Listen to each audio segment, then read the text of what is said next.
Suite de lundi foot avec Pierre Ménès, Élie Baupe, Thomas Gaucher et Didier Roustan. Le Gaucher, il est là, hein, c'était un beau film avec Marlon Brando, je sais pas trop, il y avait un truc comme ça, non, le Gaucher. Alors Thomas, quatrième internaute, qui n'a que 15 ans. Oui, 15 ans. Ouais. Mais alors tu es immense, je suis un nain de jardin, je ne peux pas supporter ça. Eh oui, 15 ans. 15 ans. Stopper. Et tu es de La Rochelle. Attends, mais comment non, mais Didier, c'est un problème parce que bon là maintenant il reste 25 minutes, mais après il y a la soirée et tout, on va aller voir les filles et tout. Il y a 15 ans. Il va tout nous prendre, qu'est-ce que tu veux, 15 ans, 15 ans, il y avait au contraire, il passera. De l'alcool, consommer de la drogue avec Didier, en fait il n'y a aucun problème. Fumer. Comment ça va Thomas? Alors tu es de La Rochelle et alors ça tombe bien parce que tu es un fan des Girondins de Bordeaux. Ouais, c'est vraiment ma passion depuis 12 ans. Oui, c'est lui. En fait le football m'est venu plus par le club que par une équipe nationale. C'est vraiment Bordeaux qui m'a fait aimer le foot. Bah dis donc. C'est un peu avant l'année du titre. Le déclic, ça a été un Bordeaux-Marseille qu'on a gagné 4-1. J'étais au stade. Ah, c'est récent alors ton amour pour le foot. Oui, ça date pas de Saint-Etienne, il était pas né. Non mais quand même, ce que je veux dire. T'avais 12 ans. Ouais, j'avais 12 ans. Bon, eh bien écoute, il est là, hein, tu le vois, le pistolero, parce que c'est quand même... tous les matchs, C'est quand même...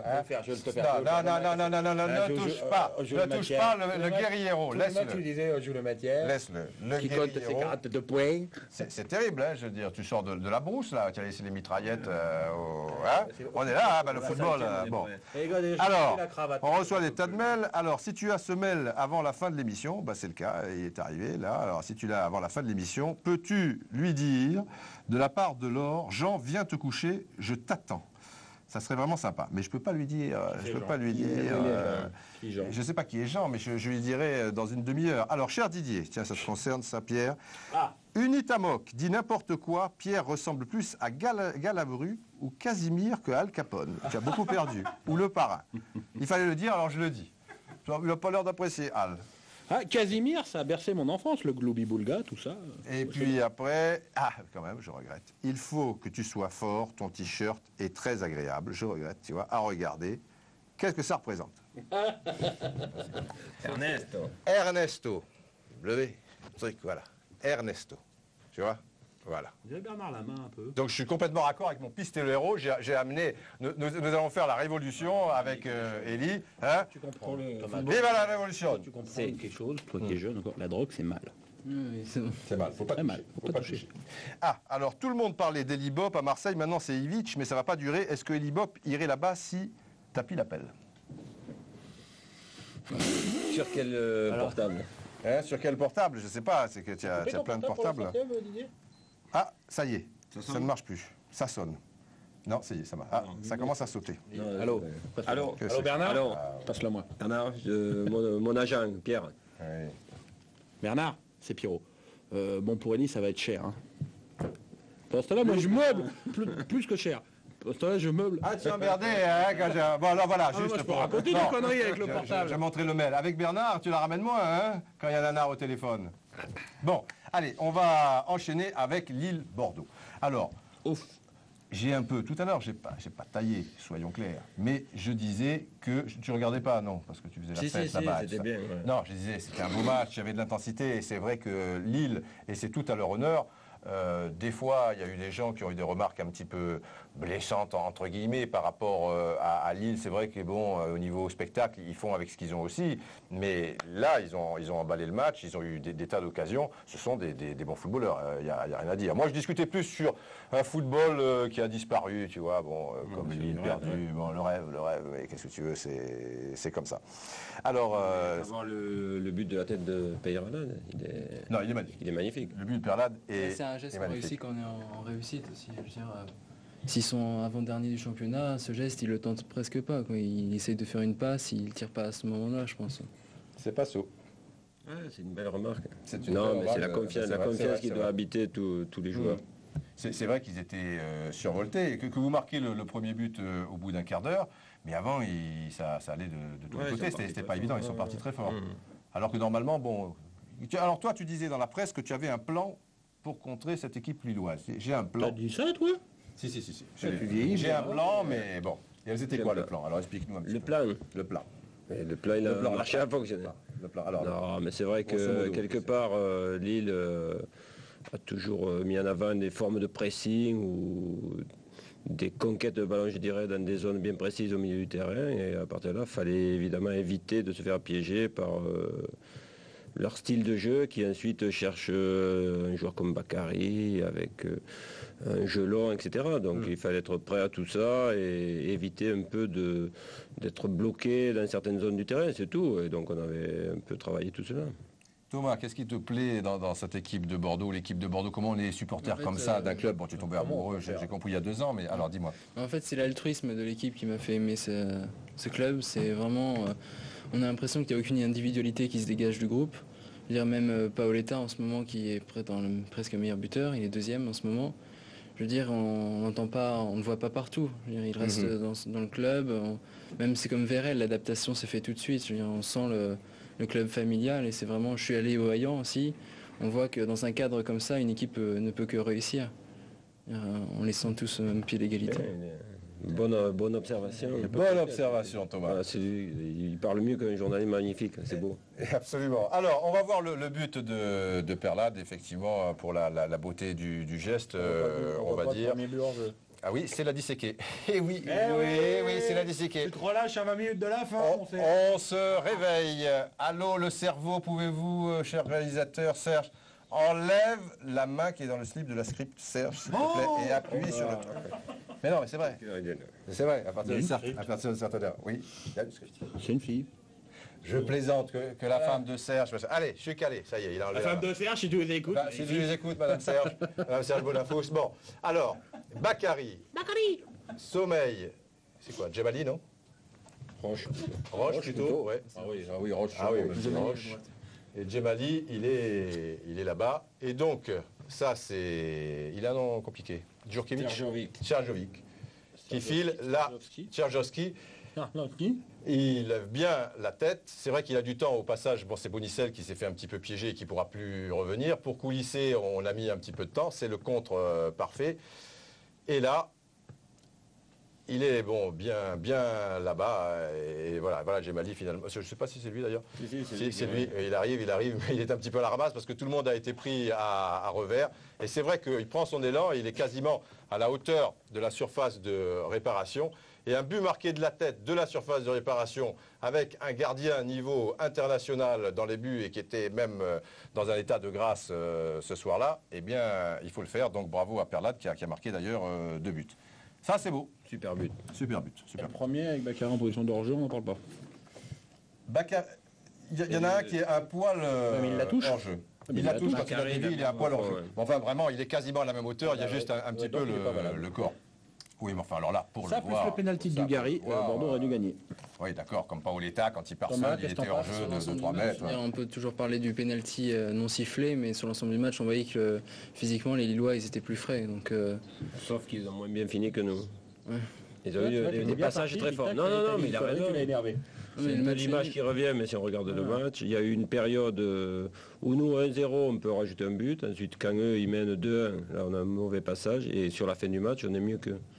Voilà, donc c'est des temps forts, des temps faibles dans un match. Et... Tout le monde a eu un petit peu sa chance. Mais je dirais qu'au point, ce qui se dégage comme ça du match, si on l'analyse moins, c'est quand même peut-être Lille. Parce que quand Ramé réussit toutes ses parades, parce que finalement... non, mais c'est occulté un peu le... Oui, peut-être. Non, mais ce qu'il y a de bien... Enfin, la première mi-temps, on reconnaît que dans le premier quart d'heure... Sur le départ du match, dès qu'on a mené, là c'était difficile. Ce qu'il y a de bien pour les Lillois, c'est qu'on a loué toute la saison, comme tout le monde, leur qualité défensive, leur abnégation, leur sérieux, leur rigueur. Là, c'était un match un petit peu foufou. C'est un match qu'ils ont attaqué vraiment à fond les vélos. Et là aussi, ils ont été à la hauteur. Parce que justement, un match comme ça, tu pouvais te dire, si le match il est débridé, ouvert, et avec les techniciens qu'a Bordeaux, ils vont pouvoir faire la différence. Et puis finalement, Lille a quand même été à la hauteur. Ça prouve que, comme le disait très régulièrement Dugarry depuis quelques temps avant le match, déjà, l'équipe de France, tu peux pas faire que défendre et être premier, c'est-à-dire aussi qu'à un moment donné, tu attaques et que tu marques des buts. Alors, il y a eu de belles choses sur un terrain quand même difficile à jouer, hein, parce qu'il a plu comme vache qui pisse, et donc ça pouvait aussi donner dans les contacts, compte tenu de l'enjeu aussi. Hein, pour Bordeaux, il fallait surtout pas perdre et éventuellement gagner. Pour Lille, pour garder le contact avec l'enfer que mène Nantes, il fallait gagner, et puis surtout ne pas perdre. Il y avait une grosse tension. Eh bien, finalement, c'est vrai que les joueurs, de manière générale, même si des fois il y a eu un peu des tacs par derrière, un petit peu des contacts, mais il n'y a pas eu, enfin j'ai pas ressenti en tout cas, un état d'esprit malsain qui aurait pu avoir, en plus compte tenu aussi des conditions atmosphériques un peu spéciales. Et on a mis un peu l'accent sur le tacle dans ces émissions d'une manière générale, et le tacle qui est dangereux. Quand il est bien exécuté, c'est vrai que c'est parfait. Et par exemple, on va voir ici le tacle de Djemali, et très bien. Et puis Roche, dans ce domaine là, qui est un petit peu victime d'un croc en jambe. Juste, je veux d'abord vous montrer cette tête plongeante, il faut le faire. Alain Roche qui a été un peu pris à revers et qui réussit à dégager ce ballon de la tête. Mais c'est vrai que c'est un très beau tacleur, comme l'était Lopez autrefois et comme sont d'autres joueurs. On va le voir ici, avoir ce coup de rein et à la régulière dégager ce ballon. Et en deuxième mi-temps, pareil. Il a bien colmaté les brèches, il a réalisé une très belle saison. Alain Roche, il a eu un petit moment difficile sur 3 semaines, hein, qui était quand même prévisible. Et c'est vrai que ça peut être un très beau geste lorsqu'il est effectué de la sorte. On peut faire une carrière énorme défensivement sans jamais mettre de Aujourd'hui, on loue les beaux gestes défensifs, techniques. Ouais. Bien sûr, ça fait partie. Fois, on avait fait une zone où il ne fallait pas tacler. Oui. On n'aurait pas pu voir ça. Si, tu aurais pu voir ça. Parce que Alain, tous les tacles qu'il a effectués, il les a effectués dans les 22 derniers mètres. Comment il t'a cassé là? Et oui, dans les 22 derniers mètres. Là, tu peux tacler. On pouvait le faire, hein. Voilà. Tout est au milieu. Voilà.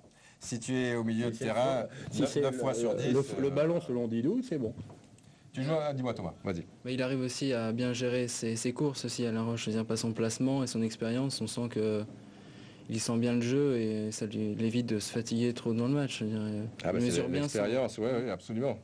Cela dit, s'il est intervenu de la sorte pour colmater de tous les côtés, c'est qu'il y avait des décalages peut-être qui se faisaient côté lillois où ils nous ont quand même contrarié. Le jeu, ouais. Il s'est élevé son niveau de jeu quand ça va pas très bien. Quoi. Tu l'aimes bien toi, Alain Mais il est rassurant, quand on voit le jeu, on se dit que... Il n'y a aucune raison de ne pas aimer un mec comme ça, hein, à tous les niveaux. Alors, il y a eu aussi des gestes sympas qu'on va voir. Il y a de belles choses aussi. Par exemple, là, Perlade, il s'arrête juste avant. Et il aurait pu tenter un petit peu plus. Il y en a qui ne se gêneraient pas, peut-être en France ou ailleurs. Et puis il y a ce geste sympa de Ramé qui a compris. Ici, c'est D'Amico qui va voir Bonicel. Bon, c'est vrai que chaque fois, le gars qui va s'excuser, il a filé un coup. Mais enfin, quand même, il peut partir aussi comme un voleur. Ici, c'est Wilmots qui prend des nouvelles d'Ecker. Ensuite, il y aura ce geste sympa de Paoletta, je crois que c'est Landrin. Et ça, c'était à 2 partout, il restait 10 minutes, il y avait une grosse tension, ou peut-être Bordeaux était encore mené 2-1. Ici, c'est Sommeil, où il y a eu une lutte très physique avec Bakary, mais toujours dans un très bon état d'esprit, que ce soit de la part de Bakary ou Sommeil. Et pour vous dire que il y a aussi des choses sympas, bien sûr, dans le football, et on ne se gêne pas pour les montrer. Et c'était vraiment bien, parce qu'encore une fois, c'est vrai que la tension et le terrain aidant, c'était facile de vite faire basculer ou essayer de... C'est un petit hommage, ça dépend aussi de la personnalité des entraîneurs. C'est les entraîneurs, même si ce ne sont plus des enfants, il y a quand même une forme d'éducation qui est donnée par l'entraîneur. Bon, dans ce domaine, Elie, c'est dommage qu'il ne soit pas là pour qu'on puisse lui dire en face. Oui, parce qu'il serait gêné. Il serait gêné. Il serait là, on ne le dirait pas. Oui, il serait pas là. On dirait, mais là, il est ridicule avec ses treillis, mais on m'a demandé tout à l'heure. J'ai tombé.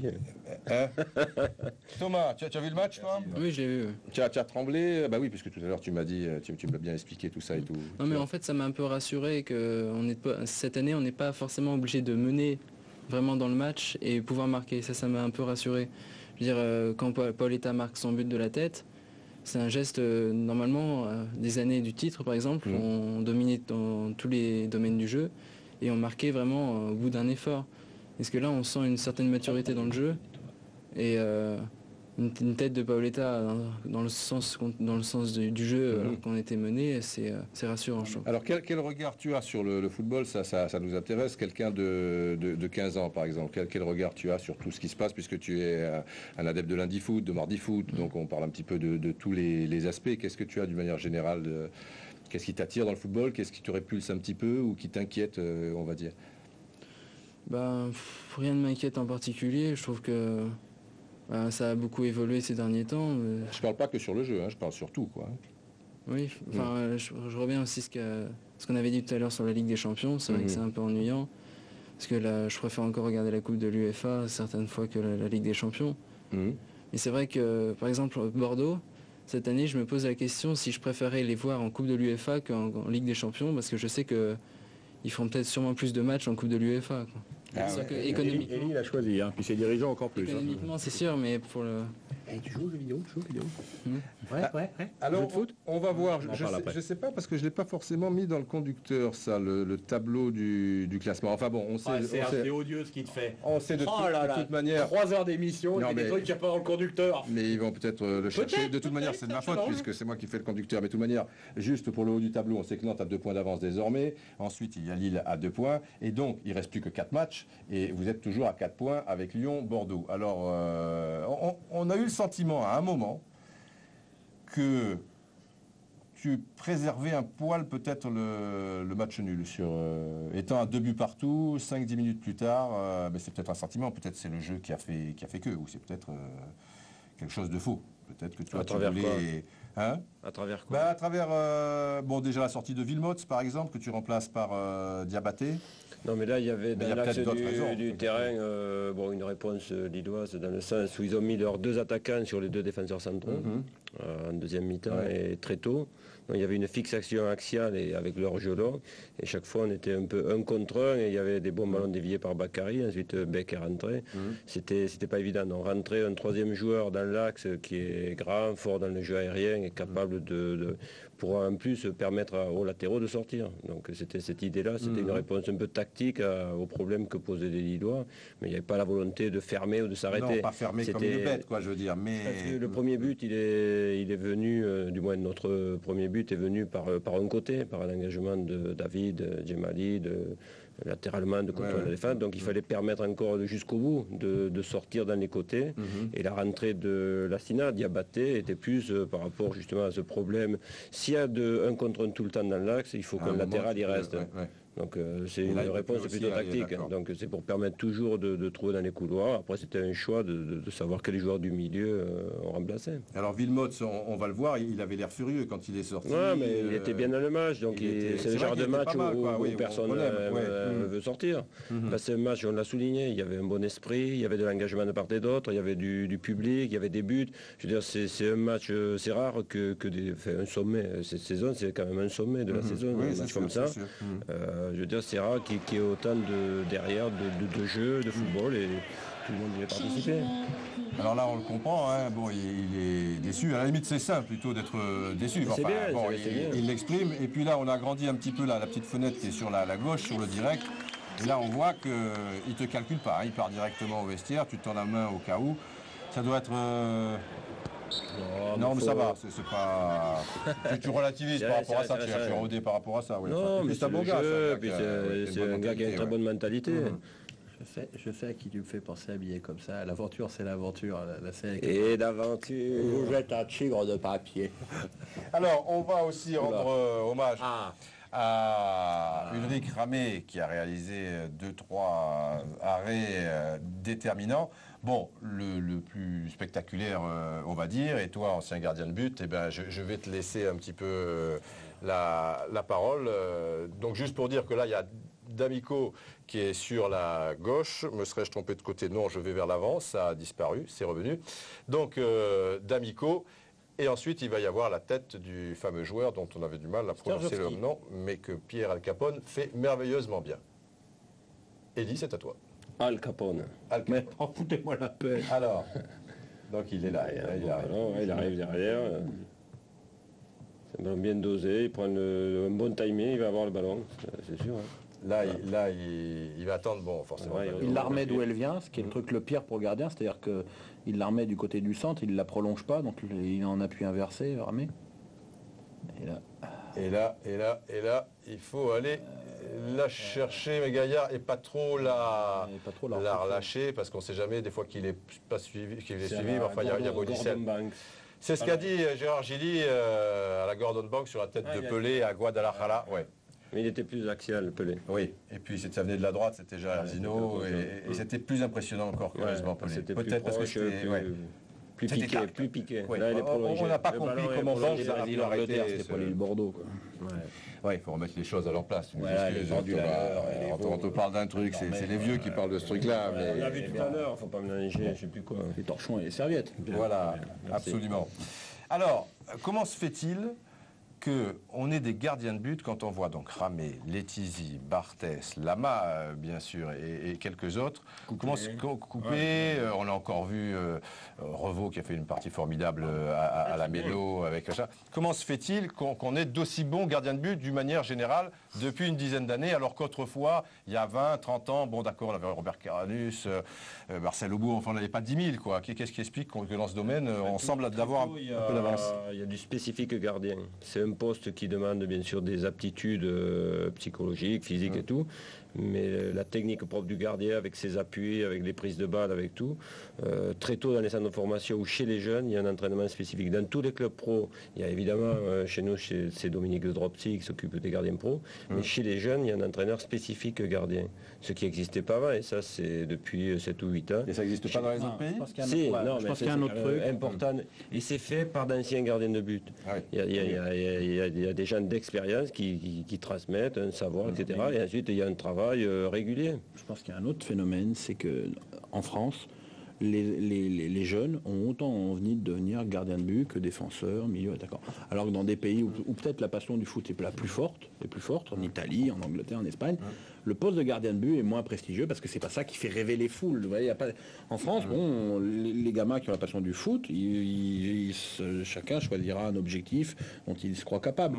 Là-bas, tout le monde veut être attaquant ou meneur de jeu dans les grands pays de foot. Et le poste de gardien de but, Tu en penses qu'en général, on met France, le plus nul. maintenant je le comprends, parce que depuis l'avènement de Barthès et tout ça et tout, mais avant, quand c'est Barthès, Lama, tout ça... Didier, même sans remonter à Carnus. Là, je trouve qu'il y en a Baratelli, beaucoup, il y en a toujours, ouais. il y a très bon Non, mais il y en avait moyen. peut-être deux, et puis après, il y avait un petit gouffre, non? Enfin, là, j'ai l'impression que de toute l'histoire du football français, peut-être, enfin, je connais pas l'avant-guerre ou les choses comme ça, on est dans une période, depuis quelques années, où il y a un maximum de... C'est pour ça que le championnat Non, mais il y a français eu pas assez spectaculaire. c'est vrai qu'il y a toujours une identification à des grands joueurs, et les Kurkovic à drainer derrière, Kurkovic, peut-être. à amener des vocations chez les jeunes.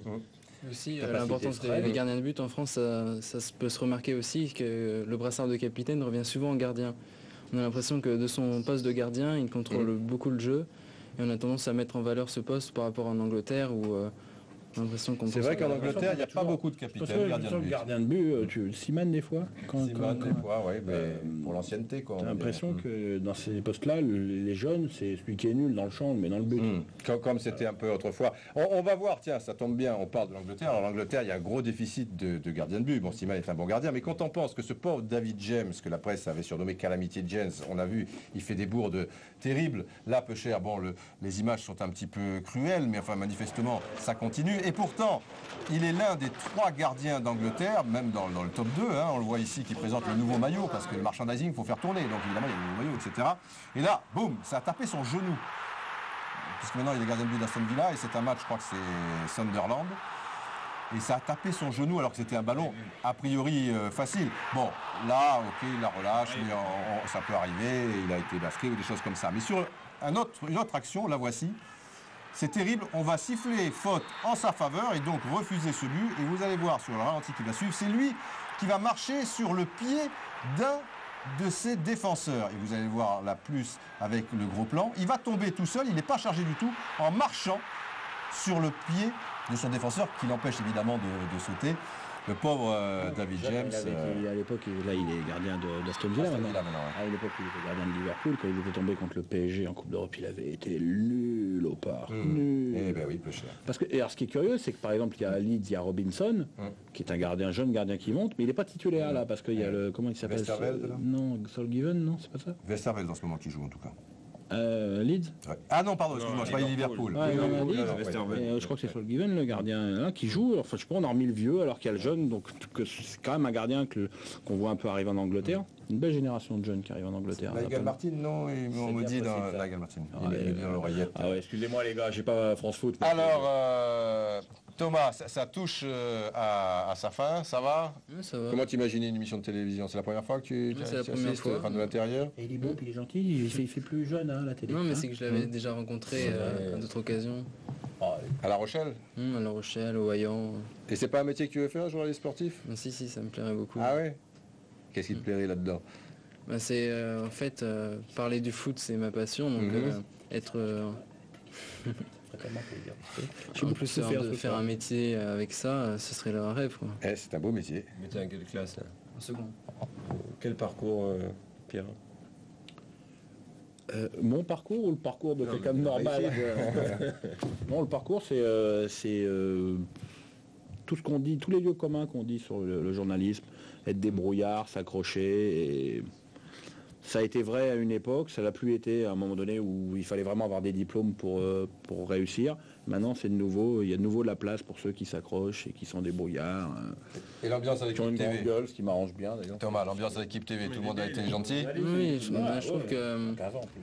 C'est bien. c'est pas vraiment comme je m'y attendais. Je pensais que les gens travaillaient un peu chacun de leur côté, mais là on voit que c'est un travail de groupe. Tout le monde s'échange les informations. Et je veux dire, Je pense sympa avec moi, il m'a appelé Al Capone toute la soirée.